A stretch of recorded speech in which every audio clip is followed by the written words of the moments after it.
All right. Welcome. Today is a little different. I've done a few walkthroughs before, hence, this is how I play Volume 1.2. This is on request, and it is a good opportunity, anyways, to talk about some stuff because everything is in flux yet again. Um, and so this might help you out. So the disclaimer here is I don't recommend everybody or anybody to model their setup directly after my setup because um, my setup is geared more towards being a groove box as opposed to a modular synthesizer, right? So the first thing I'm going to say is if you're getting into modular, um, it increases your cost. I would say 3 to 5 fold if you do drums in modular, and the reason is you not only have to have drums, but you have to have a mixer or enough channels to support your drums in addition to your synth voices, and then also your sequencer you need more channels out of your sequencer. You need a gate sequencer, and there's a bunch of ways to do it. um, so that's something also to think about. I mean, if I did it all over again, I would probably start with just a single voice, uh, and maybe just put some effects to have a voice, an oscillator that I want, a filter that I want, get a whatever VCA, basic envelope. Um, Basically, I'd be looking at building a SH101 in modular form. I love the SH101, but I have a real one, so there's not really a need for me to do that. So, that all being said, um, modular, uh, you can go so many different ways with it, and that's what makes it cool. For me, my approach is more of I've built a groove box, as opposed to an experimental sound generator. Um, and so that's kind of how this goes. Now, a question came up: who are my modular influences? And actually, I said I didn't really listen to very many people, but as far as modular goes, a heavy influence was Ben Key. If you look up Ben Key Techno, Benki Techno, I'll put the link in there. I think the link is in my every description where there's a tutorial on how to do a kick trick. Um, that was a major influence because I had all the Erica Techno System drums, and he was only using a few. Actually, it was the same ones here: the bass drum, the clap, the hat, and then the cymbals, and that was it. And I was like, wow, I really like the sound, and I don't need the snare, the toms, the analog hats. And some of the other things, like he opened my eyes to the noise engineering Lapsus OS, which is funny because I thought it was the lobster sauce. But this is a CV controller, but it can do a few more things like offset, and it can take CV to do those things. But anyway, so if you want another walkthrough on how they do their setup, Ben Key's walkthroughs are really cool. So shout out to Ben Key. Um, okay, so I guess I'll start with the core of this whole thing. And yeah, so let's do drums. So let's talk about the drums real quick. So my drums of choice, I have the Erica bass drum, and the reason I chose that one initially is that I had the Erica Techno system before, like I said, and I actually sampled it. And when I was doing my Octatrack sets, I found that I was using mostly that Erica bass drum sample, the samples that I pulled, and that was pretty much the bass drum in various pitches going through the. I think I used the dual drive, and then I got some clean samples, and also when I was running it in the Octatrack, I was using some effects there. So the Erica bass drum is very fat. It's a really nice analog kick drum. It sounds really, really good. Something that stuck with me in the past, from my Roland era videos, someone had said, "Oh, your kick drum just needs some overdrive," and I remember thinking, why the heck would I need overdrive on my kick drum? And I had no idea what it was, and we just had a power cycle. That was weird. It's crazy rainy right now in Hawaii, so this doesn't happen too often. Um, so anyway, what was I saying? Oh, so he said I needed an overdrive on my kick drum, and so what I was doing with that kick sample in the Octatrack is I would run the distortion, the built-in distortion effect, and then run that through to get a rumble kick sound. I would run that through the dark reverb on the Octatrack, and the dark reverb also had a high cut, so I'd roll that down. So you weren't just getting the bass drum raw. I mean, it sounds good by itself, but it needs. I think it doesn't need it, but it benefits from a couple of boosts, and overdrive being one. Even though there's a drive knob here, um, in this case, what I'm using is the Jor Analog Fold 6, which is a wave folder, and I really didn't know much about it. I picked it up in a package deal, and it turned out to sound pretty good. And it's funny because I run it maybe like right there. That's the amount of drive, as opposed to when you start getting up here, it starts getting really like fuzzy and hairy and nasty. Which I just need a little boost. I don't need too much overdrive. So yeah, so the Erica bass drum is I would say the core, and then Erica bass drum is analog, so it occupies a certain space in the mix. And everybody had talked about the Basimilus Iteritas altar from Noise Engineering being this amazing kick machine, and I wanted to see what it was all about. And I was skeptical at first because I kind of like, I went from Roland era to and then also like computer production using plugins and stuff, and then I went to a friend's studio and he had like a proper studio with 808, 909, 303, 606, uh, everything. I mean, dude has everything. Memory mode. And then he had a Focal Twin 6 setup with a sub and a treated room and a Tops ATB. I mean, it was just like, and then all the outboard to support that, like API, uh, pre's and Neve pre. I mean, it was just like the studio that you want to hear things out of, right? Or make stuff out of. And the experience is like he's like, bring over your TR8, and I was like, okay. So we played the TR8, and then he played his 909. I was like, oh, okay, because I was arguing with him. I was like, it's kind of similar. You can get by. It's the same. And he's like, no, it's not. I was like, okay, whatever. And then so sure enough, he kind of got me on this analog kick, and I went all analog with everything, and have since then rolled back to uh, accepting digital. Not like I'm not like an analog purist, but the way I look at digital now is that it occupies a different space in the mix. So bringing that back to the bass drum plus the BIA, so the two together make a really fat kick drum if you run them together.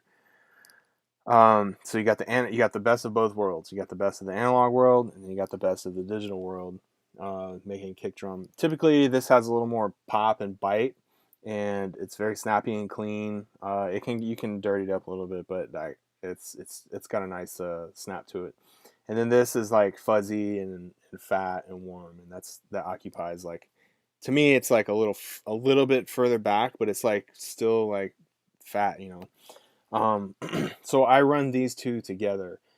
Now I am going to try out the Jomox, or is it Yomox? I don't know how to pronounce that one, but I am going to be trying out the Modbase 09. The Mark II just came out. When I was first looking at this, and like if you look at the Surgeon modular walkthrough, he uses the Modbase 09 Mark I, and it was crazy because when I started looking into it, the module had just gone out of production, the Mark I, and the price was like double, which was crazy. Um, so the Mark II is just released this month, so we're going to be trying that out, and I think I'm going to try it on its own and see if I can eliminate these three modules: the bass drum, the BIA, and the Fold 6, because it has a bunch of those functions. I actually have the M-Bass 11, which I used for a while, and it makes a nice kick drum. Um, so it's similar. I think the architecture is a little different. So there's some different stuff in the module, but yeah. So and that's another thing about the modular, this whole modular journey that I've been going on is like I'm always like trying to reduce. As you know, like my last case was Erica Monster Skiff, and my friends were all like, "You need a bigger case than you think," and I was like, "Okay." So it was on sale, and I was like, "Okay, I'll get that." And it was too much. It was too big. The power of the empty holes in the case is very strong, and a lot of my gear was being sold to fund modules, and it was like, okay, it's a little too much. So I've since downsized to an Intellijel 7U case. So it's 104 HP on the top and the bottom, and then you've got a one U row of tiles up there. Um, so anyway, so like what I was saying, it's all about like I'm trying to reduce everything as much as possible. Like if I could just show up, if I could show up to a gig with like a case that was maybe just this big and just one row, that would be so sick. Um, but anyway, so all these three together, and then I'm using the FX8. This is the smaller size FX8, just as a wet reverb, and it has a built-in low pass filter. But the problem I found, I was kind of I was kind of surprised. I was a little disappointed, but the low pass doesn't go far enough down, so I might need to. I don't know. I don't know how to code spin FX, but um, so this module is based on, it uses spin chips, which are like really popular now for reverb and stuff. But I might need to use another filter to filter this out, and yeah, so we'll see. And that's only if I want to do rumble kick via dark reverb or a reverb, right? Um, yeah, so DBO one, I'll be getting that into in a little bit. Right now, I'm just kind of running through drums. Um, but yeah, so okay, so up next, I have the Erica clap. I mean, it's a clap. It's a 909 based clap. Sounds good. I typically leave it in like a not a very wide range of the pitch. Too high, it sounds funny. Too low, it kind of like filters out a little bit. I think there's a built-in filter. The hi-hat's D. Is a 909 hat, and I use that all over the place. And I think the chip is the D to A converter is 6-bit, so it can get really like, it has a crunchy sound to it, which is good. I like that. You know, like that's one thing I've learned about music when I was making like 90s boom bap is like why do the drums sound so fat coming out of like a SP 1200? And it's because of the 12-bit architecture and the analog filters. It's that there. I mean, there's more to it, but basically, um, you know, like I think 12-bit is like the happy medium. This is 6-bit, so it gets a little crunchy. But what that does is it reduces the dynamic range, so it's almost like having a compressor on your module. I don't know. It's kind of a weird way to think of it, but that's kind of how I think of it. But so yeah, so that's that. And then the only issue I have with this is that it's really one voice, um, and it has one output, but it has inputs for closed hat and open hat trigger. Um, and the problem I have with it is that the closed hat, the volume, I can't adjust the volume independent of the open hat. There might be a way to do it with the AXXENT trigger. I'll have to figure that out. But yeah, that's my only issue with this module. Is like, and the workaround is to have two or to get the AXXENT to work. So, but that volume being a little too loud on the closed hat versus the open hat. And then over here, the cymbals module, it has a couple of different sounds in it, but typically I use it for the ride. The 909 ride sound in there is really good. And the thing that makes it really good is to duck it, to, you know, have it do like a side chain, quote unquote. And that's where it really sings out, like where it sounds good. And I do it in the mixer, which I'll go over in a little bit. So that's the core is the drums, and it's really not that many drums, right? Because that signal is being doubled. I'm just doubling the quarter note trigger to the bass drum and the BIA, so those two are running together. So think of that as one module.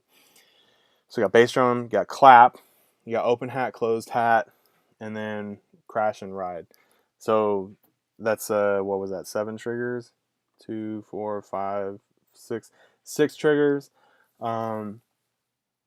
Yeah, so yeah, it's not a whole lot of drums, but that's the core of the system. So like when I do all my live sets and stuff, that's the main thing. Really, I could get by with just this, just these drum modules, and then like this bass line, and you could do a set with that. So like, if you're just starting and you want to do techno modular, and you're doing drums in modular, I would just start with just a few drum modules, and then like something like the bass line. Okay. So a question was brought up in the stream. The AXXENT DB01. Yes. Okay. So let's move on to bass. And so first, though, my main bass module is the SY05. This is my favorite sound maker probably of all time, and it just sounds so good. Like it's so fat, it's so forward in the mix, and it's clean. It has a nice clean sound. So this is modeled after the Pearl Syncussion. I believe it's a 1-to-1 clone, but made with modern components. I think all the chips and stuff are still made, and they're like in SMD format, so they're the tiny chips. But this is like such an amazing module because it can do not only bass, but it has I think it's 5 presets, 6. 1, 2, 3, 4, 5, 6. 6 presets or sound voices, kind of to think of, like that's the way to think about it. And yeah, I mean, like it can. I use it for bass mainly, like sub bass, and then just like bass lines. But it can also do like cool little techno bleepy bloops and stuff when you just throw the pitch up higher. So this module is super sick. I'm not gonna go through all the features of it, but just to let you know, the SY05 is the bee's knees. It is the module, my favorite module. So yeah, what's up? Oh, next. Okay, so Erica bassline. This was my favorite of all time for a long time. So the Erica bassline is essentially a 303 done in the Erica way. And I think it's the best modern 303 that's out there, and the reason is because it can do the classic sound, and the resonance is, I think it's pretty spot on. It sounds really good. But the thing that makes it cool is like with the drive and then the detune, and then you have sub and FM and then noise to add in, and then I mean you just have all this stuff to change the sound. You got LFO. So that's why it's my favorite, because it can do the classic, but it can also do modern, I would say modern new stuff. It can do new stuff, different stuff that's typically not done on a regular 303. Not to say that the original 303 is bad or anything, but it's just kind of unobtainable. I think if you pay more than $2,000 for one, I think you got some issues. And I would be the first person to have issues. No, but for like just a plain Jane 303, the Behringer, is it the TD3? I think it was, is excellent. And in fact, I think the TD3 and then the DB01 would be an excellent pair together. I've almost done that a few times again. So, but the other thing that makes the bassline cool, and this is like the absolute best feature. Obviously, the sound is super important, but the coolest thing is the random sequencer. So let me do the sideways here. Where's that? Random pattern. Okay. So you can set parameters. So like accent, I'm gonna press this button. I'm gonna press the random button, and then it generates a pattern, and you can set this up to do, like, you limit the parameters. So first one is accent. Let's say I only want to have accent 10% of the time. I want it to do slides maybe 10% of the time. So 1 out of every 10 triggers, it'll do a slide randomly. And then mod, so I just do that. I usually do 0. I believe that's the envelope mod. And I go 0 to plus 10. And then the pitch envelope, I do that at 10 as well. I just leave the left one. I think it's like 9, 8 or 9. The last step, I think this is actually like how many steps it triggers. So I have that set to 100% because I wanted to do all the notes, randomize all the notes. If you set it to less than 99, it'll give you rest, which is good too. But for what I do, it's typically at 100. So I get full random. When I hit the button, it randomizes all the notes. The play mode, what does this do? I don't even know what the play mode does, but I know I keep it at 100. I used to know before. Transpose, I think I keep that at 100 as well. And then scale. This is probably the most important because you want to limit how many notes in that your baseline can pull from to do the random thing. Let me see if I can get this. Where am I? There we go, right there. Okay, so let's say your baseline can do all this. You can go from octave 0 to octave 5, and really you just want bass lines, so you need to be like down here, and that's it, right? So scale, typically I do everything in A minor, so I'll set this up to like 2A, so that's the second octave, and then the bottom is going to be 0A.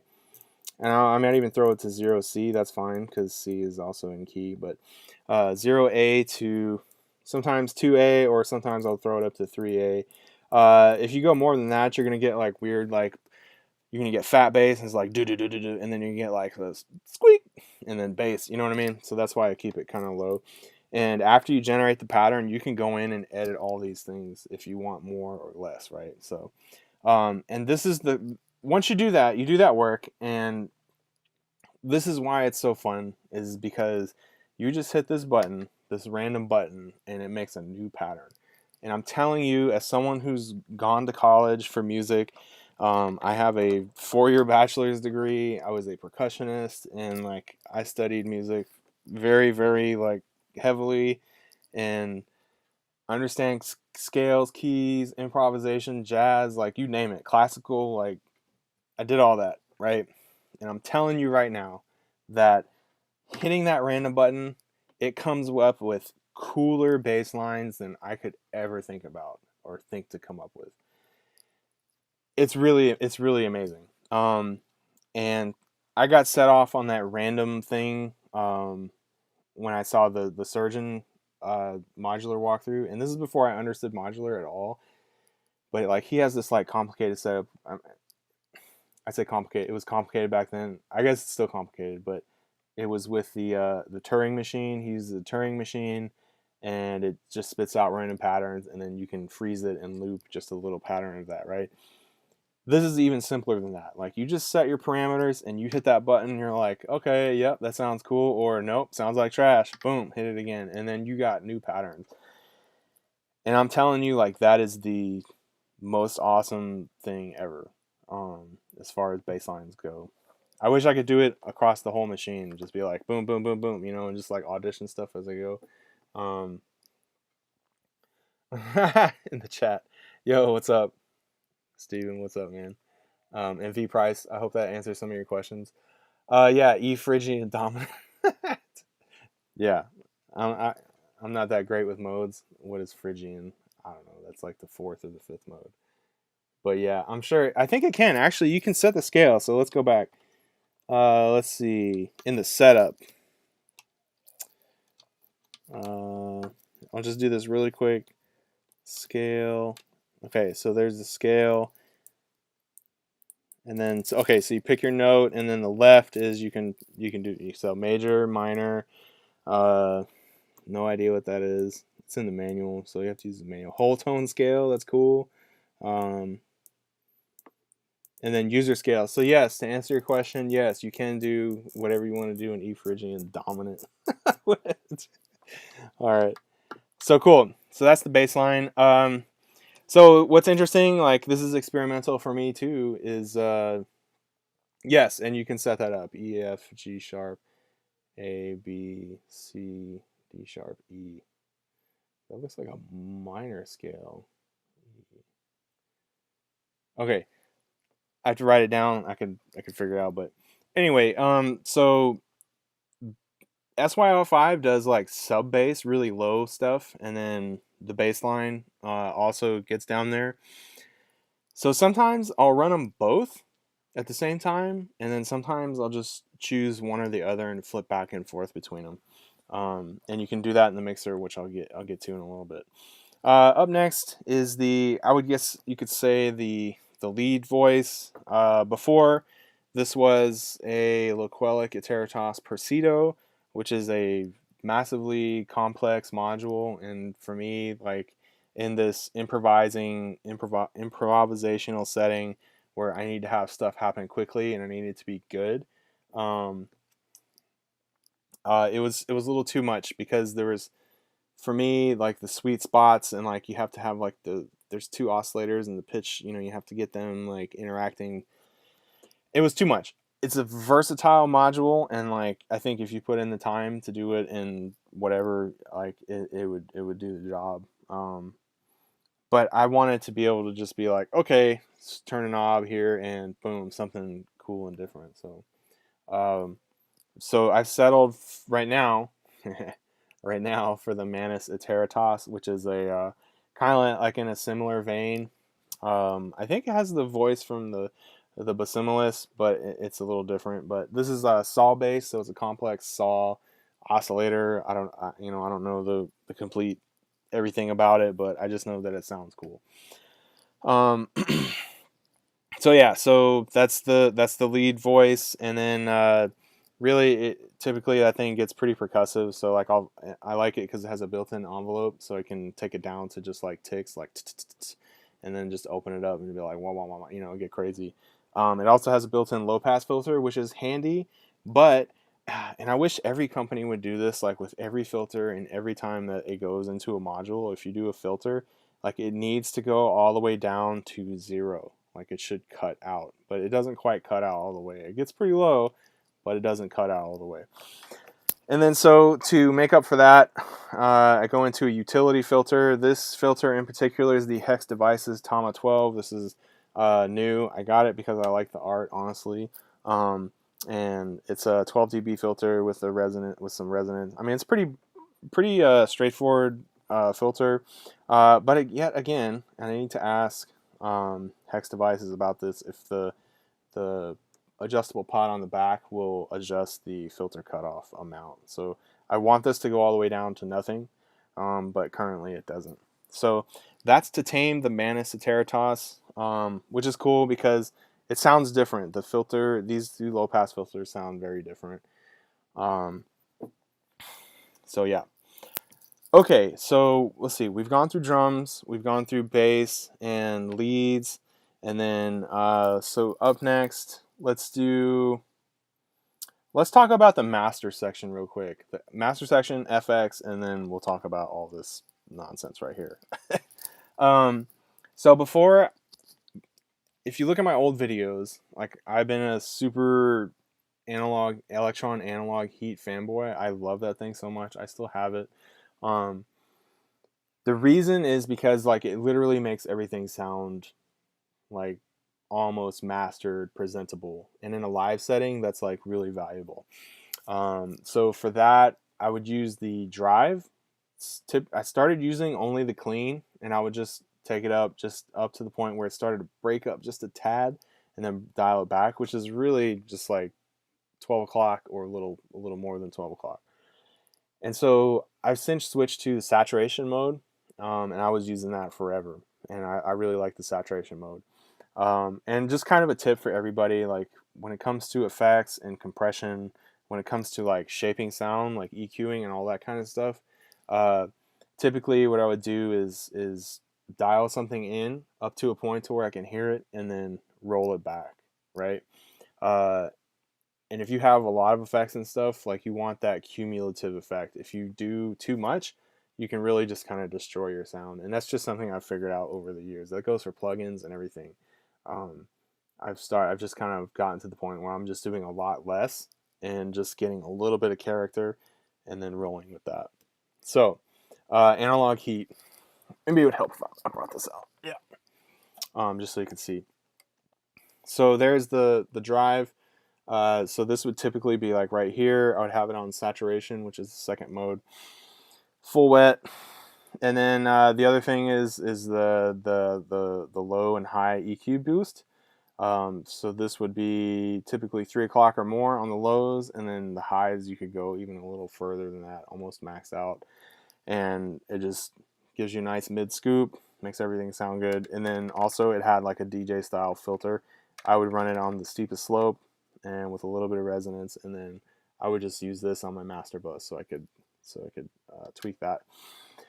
So the reason I brought this up is that's what got these modules going. I was looking to replace the analog heat in modular format, and so far it's been pretty good. I'm pretty impressed. I'm in the WMD world, so the Scalpel is the EQ. It's a 5-band EQ. It has some other features like it runs in stereo. It's a stereo EQ in 4 HP, so it's really small. But it can also run dual mono. So I run it in stereo, and I'm just using it as a slight the low boost and the high boost just a tad. It is a digital EQ, which is kind of a I don't know if I like that or not. So it might actually be better if I mid scoop it. So take out the mids as opposed to boosting stuff. And then after that, my master goes into the Overseer, which is a DJ style filter. And you can control the stuff from here. I'm actually doing it elsewhere. But what that does, it's like on all the new mixers and stuff, like if beyond 12 o'clock, it's a low cut, and then you go lower, it's a high cut, right? And then in the middle is just bypassed. So yeah, so that takes care of the filter arrangements on there. And then lastly, instead of saturation, I'm running a compressor. This is like a master bus compressor, the Muscle, which is based on the DBX 160.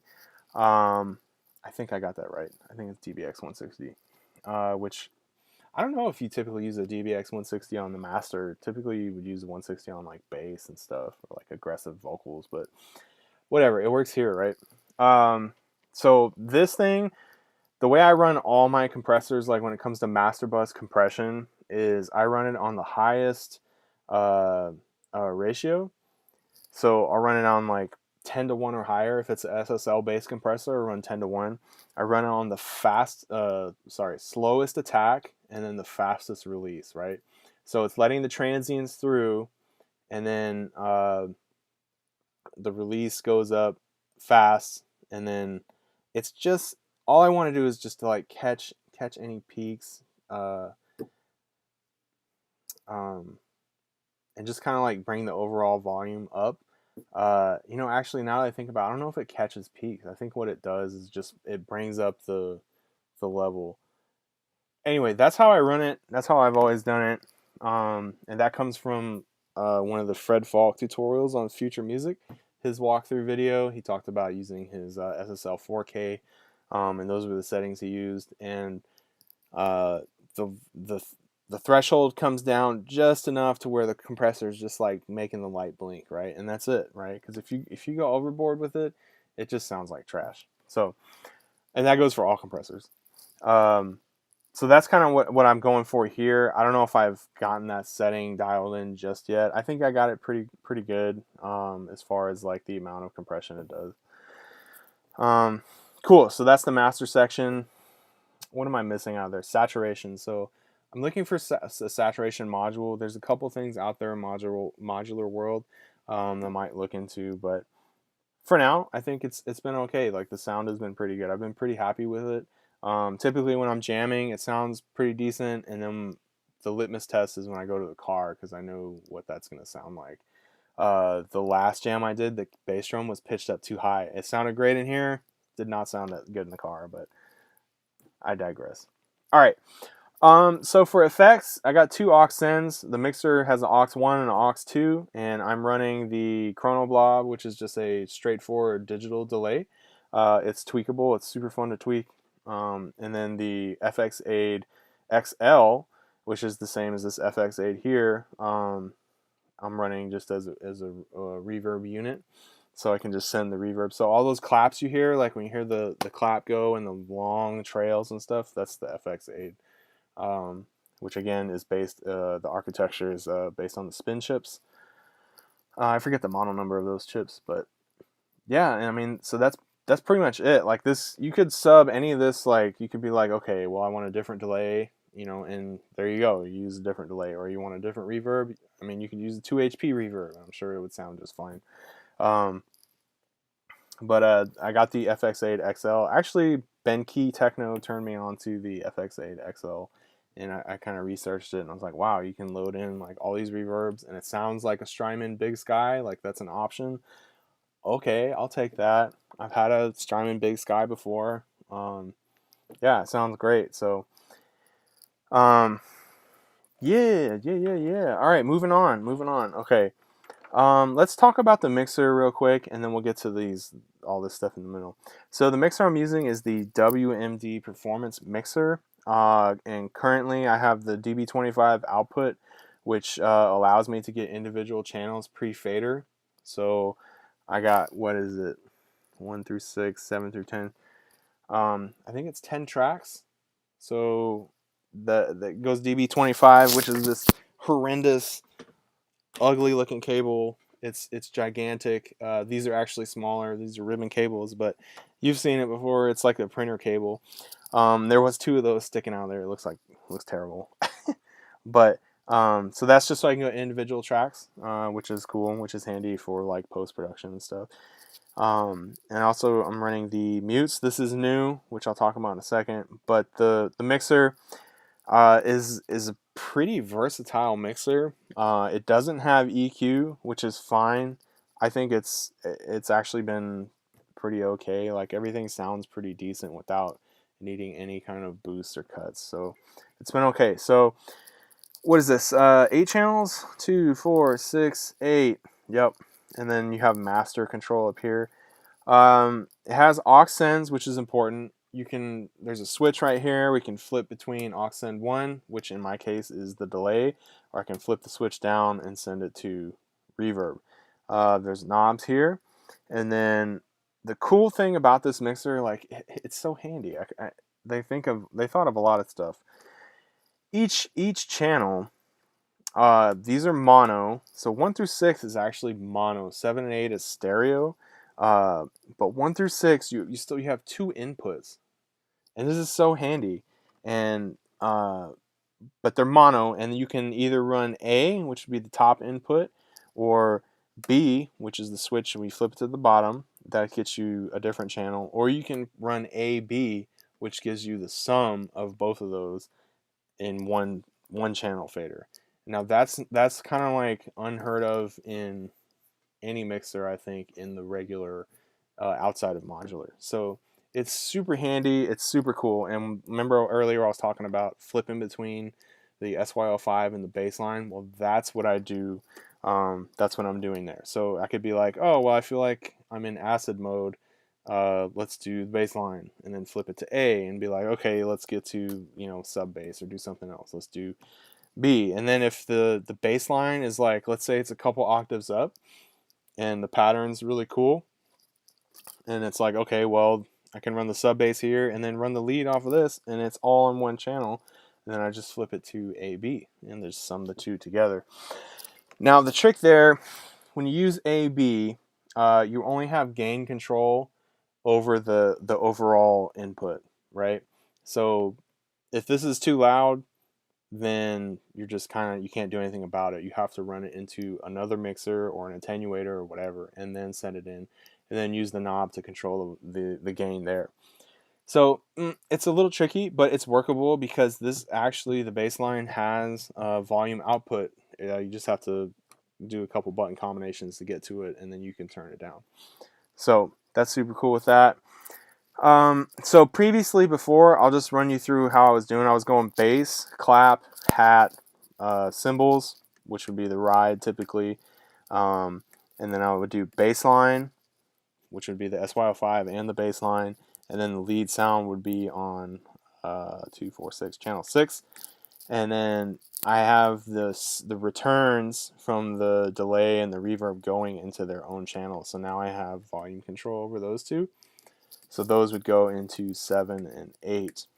And that's how I was doing it before, and it's changing. And it's not changing because I wanted to, it's changing because I have to, because of the mutes module.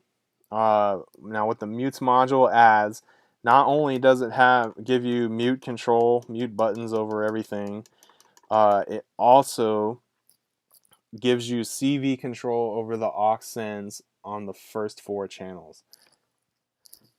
So I'm typically not going to be sending my bass drum through the reverb, right? So now this bass drum needs to move somewhere else where that I don't have control over. So it's going to go to like 5 or 6. And then because I want to stick stuff on the first 4 channels that I have control over the aux sends. I hope that makes sense. It's not complicated. It's just I just have to work around what this thing does. And then so to have control over those aux sends, I'm using I have it wired up now. This has changed. This is new from all the other stuff. I have it wired up to the Lapsus aux. So the first 4, these 4, 1, 2, 3, 4, these faders control the send amount of aux to on the first 4 channels. Okay, whew. That's a lot. So instead of turning these tiny little knobs, you know, I can't. I really hate them actually. Instead of doing that, if I want to send to the clap, I can just go and give me the clap and then kick it down and I'm done, right? So that's why the Lapsus aux is back for that. And right now it's running in a mode where it's just like the fader, where it just sends out CV control. It has additional inputs, so you can attenuate and like do weird stuff and like LFOs. Like if you put an LFO onto it, it would sit there and do that. You know what I mean? Not literally, but like internally, it would be the same thing as going like that. So right now, it's just a fader controller. It's just an additional 4 faders to the fader. So the fader, this is kind of like it's kind of a weird question when I get it, but people are asking like, well, what do you have your fader hooked up to? And the answer is like, well, whatever I want it to be hooked up to, right? And you should apply that to yourself. It's like, well, hook it up to whatever you want to hook it up to, because you can do. That's why it's modular, right? You can do whatever you want. But the way I have it set up now is, remember earlier I was talking about I could do it up here for the high pass, low pass. Well, I have it sending CV to the high pass, low pass here. So this now is currently the high pass. So when I turn this up, it cuts the lows, and then when I turn this up, it cuts the highs. And then when I'm ready to drop in, I can just grab the 2. I don't even need to grab them because they're so close together. I can just use one finger and then drop them down real quick. Before I was using the Lapsus aux, and the problem was the fader throw was too short, right? This is too short, so like I could barely move it, and it would like do like a dramatic cut, which I didn't want. So that kind of led to putting it over here. And then over here, what do I have it going to? Oh, pitch. I think I was just experimenting with pitch, but yeah, I mean, you can put it to whatever you want. That's what's cool about modular, right? So one thing I did before is I had one of the channels going to the Manus Iteritas low pass filter, because this is kind of like tiny and hard to get to do like quick stuff. So you just put a cable from there to the input. Let me just do one real quick just so you can see. So it's like, okay, well I want to use this fader right here to go to the low pass filter. So I plug out of there. There's a low pass filter CV input. Boom. And that's it. And this is literally the same thing as turning the knob up over here and then turning it back down, right? But I can do it quickly. See, I definitely can't do that fast with just the knob. So yeah, and that's pretty much it. Like that's pretty much the whole setup. Oh, the most important, forgot about the most important thing, Cirklon. So I have to be honest with you. The Cirklon is actually highly underutilized in this setup, and the reason is that it can do. So I got 8 gates and I got 16 CV outputs from the Cirklon. Yeah, and it's just been highly underutilized, meaning I'm just not using all the functions that it has. In techno, it's so straightforward. Like it's like quarter note kick drum, you know, boom, quarter note kick drum, and that's it, right? But this thing can do so many cool things like random note generation, and just like it can pull. This is what blew my mind about it. Is like you can have track 1, and it can pull notes from track 2 as it's sequencing, and act on those notes, and then output that to track 1, if that makes sense. It's really wild, like, to think about it that way. A practical application of that, let's say channel 1 was running a bass line. Let's say I was running all C's. These were all C notes, right? Running a bass line. And then channel 2, track 2, was doing chords. And you could say, okay, well, I want, if the bass note, how do I say this? I want to know the information from track 1, whatever that bass note is, and build the chord from that note on track 2 and output the chords based on track 1, if that makes sense. That's the first practical application I can think of it. So let's say I was doing, like I wanted a C major chord, right?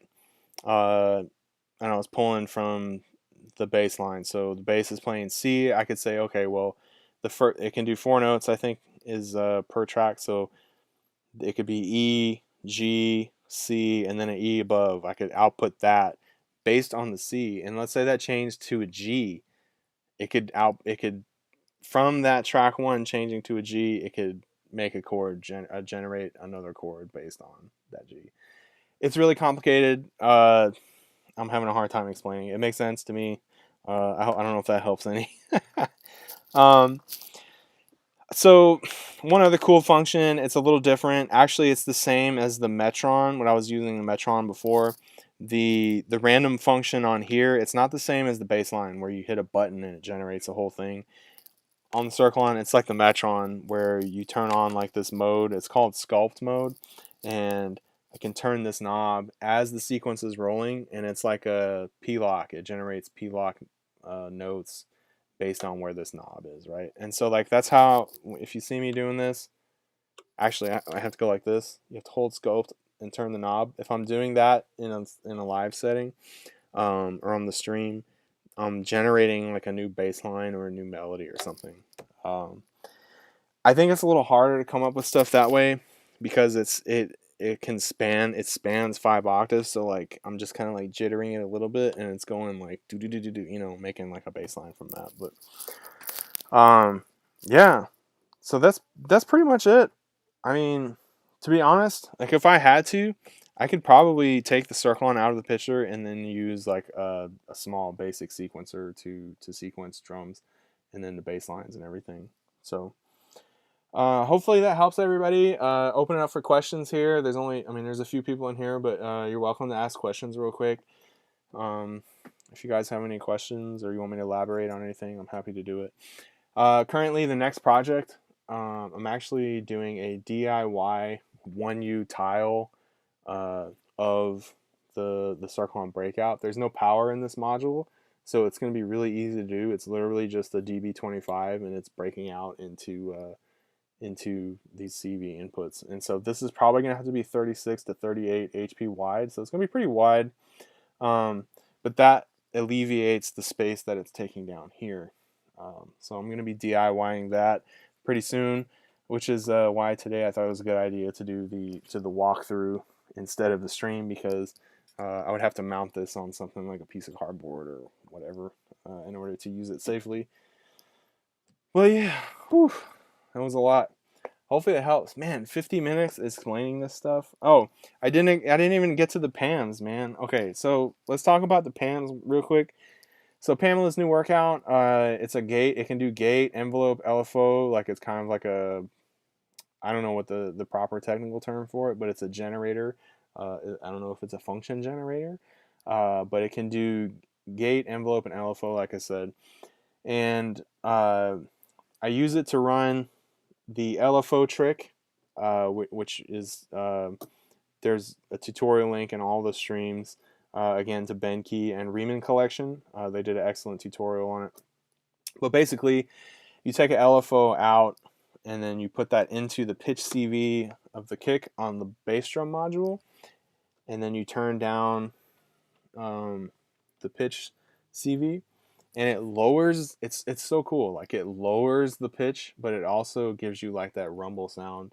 And depending on how much your LFO is going, it can give you like a wubby sound, like which you don't want, I don't think. But it'll give you. It's another way to get rumble kick. Check out those tutorials if you want to hear it in action. It's really cool. I actually picked up a Batumi, which is a dedicated LFO module, and then I wasn't really using any other LFOs, so I was like, well, I'll just use the PAMs, which is what Ben Key did. So again, check out Ben Key. And yeah, so that eliminated the Batumi for me, at least for making techno. What else? This is also doing envelope send, which is, okay, so this is important. So I was talking about sidechain earlier. As opposed to running actual sidechain on the compressor, it's just doing a quick volume drop. So literally, I'm going to illustrate it with this fader here. Literally, the envelope is set to go drop and then up really fast. So every time the LFO sends out on the quarter note, it just goes boom, boom, boom, boom, right? And that's all it's doing. And that's because this mixer can take CV to the input level. So again, that just means instead of having to do this, you can use some other CV control voltage from somewhere else to the CV inputs. So like the envelope just drops the volume real quick and bumps it back up, and that gives you the illusion of sidechain. And the best place to hear it is on the ride cymbal. Like without the sidechain, the ride cymbal doesn't really fly. But with the envelope sidechain, dipping that volume, it sounds like it's supposed to, like in techno. So check out any of the other streams, like you'll hear it. And so that is actually being sent. I have it splitting, so I can split it out 2 more times just off of this if I wanted to. But I have that being sent to duck the SYL5, the sub bass, and then also subsequently the bass line, since they're on the same channel, and also the lead. I have it on the lead. I don't know if it needs to be on the lead, but I just have it there. If I don't want it, I can just take it out. That's why modular is so cool. And then what else? What else is going on here? Yeah, that's pretty much it. I was fooling around with the idea of the kick drum always runs, and instead of using the Cirklon to do the kick drum, like the Pamela's new workout expander has a quarter note output, gate output, so I was just gonna like have that run all the time, but I don't know. We'll see. It's been cool, man. It's been super fun. Just trying out new things and discovering new sounds, and just getting into this modular world. It's been fun. So, yep, things are changing. Like I said in the beginning, don't do anything based on my recommendations. If you think something's cool and that fits into your workflow, research a module that does that kind of thing. Like maybe you don't necessarily want a fader. You know, there's a 16-channel version of this. There's other modules that are smaller that do the same thing. You know what I'm saying? That's the thing about modular. Like, don't just go out and get all this stuff just because that's what I use. Like, you know, find something that you like, or that looks cool, or whatever the case may be. So, okay, I think that's everything. Yeah, I think that's it. Make sure. Any other questions? V Price, hey, you're welcome, man. No problem on the DB01 tips. Oh yeah, definitely keep it. It's such a good little box, man. It's so good. Like the sound is so fat. It's so fat that like I have to like carve it out like space in if I make music in the computer. Like I recorded it and then like tried to like mix it in with stuff, and like it's one of the rare ones that doesn't need boost. It needs cuts. It needs to be like trimmed down because it's so fat, which is awesome. That's a good problem to have. Um, but yeah, highly recommend this. Yeah. So like another thing, I don't know if I said it in the beginning, but this is more like a groove box approach as opposed to experimental modular. Um, yeah. Okay. Quick summary. Yeah. No problem. Basically, drums. I only run which is essentially 4 drum modules. There's 2 kick drum modules, but you could run one. So kick drum, clap, hi hat, cymbals, 2 FXNs, delay, reverb, master section, just EQ, master filter, bus compression, and then 2 bassline modules, SYO5 and the Erica bassline, which gives me like fat sub bass or bleepy bloops, and then the bassline gives me acid sound or low sub bass. The Iteritas, which is a lead module, which was a Loquelic Iteritas Percido. This is a little simpler to get around, so I like the Manus right now. And to tame it, I'm using a filter, which is currently the Hex Devices Tama 12. And then this is the Michigan Synthworks fader, which is just like a CV fader control. If you wanted a fader controller that would sequence stuff, like that has P-locks, then you'd want to be in Voltage Block world. There's also the Mimetic Digitalis. Lapsus is like an extension of the fader, has extra inputs for CV. And the WMD Performance Mixer is the mixer that ties everything together. And then it has a mutes module, and this is new actually, and it has CV control over the 4 aux inputs, so I don't have to turn the knobs here. Pam's new workout is sending out LFO. It's also sending out envelope to the WMD Performance Mixer for sidechain input, pseudo sidechain. Yeah, and Cirklon is the main sequencer. Highly underutilized. You could use a smaller sequencer in modular format.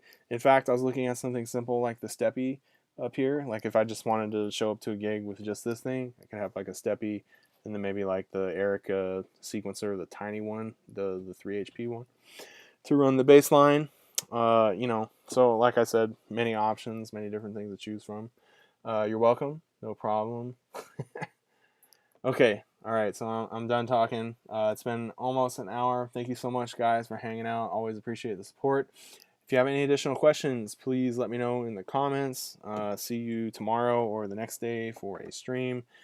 Hopefully I can have this thing built. I have all the parts to do it. Hopefully I can have it built pretty soon so I can actually use this. But yes, not a lot of yes, exactly. So not a lot of modulation sources. So besides the Pamela's new workout, that's the Pam's is pretty much it.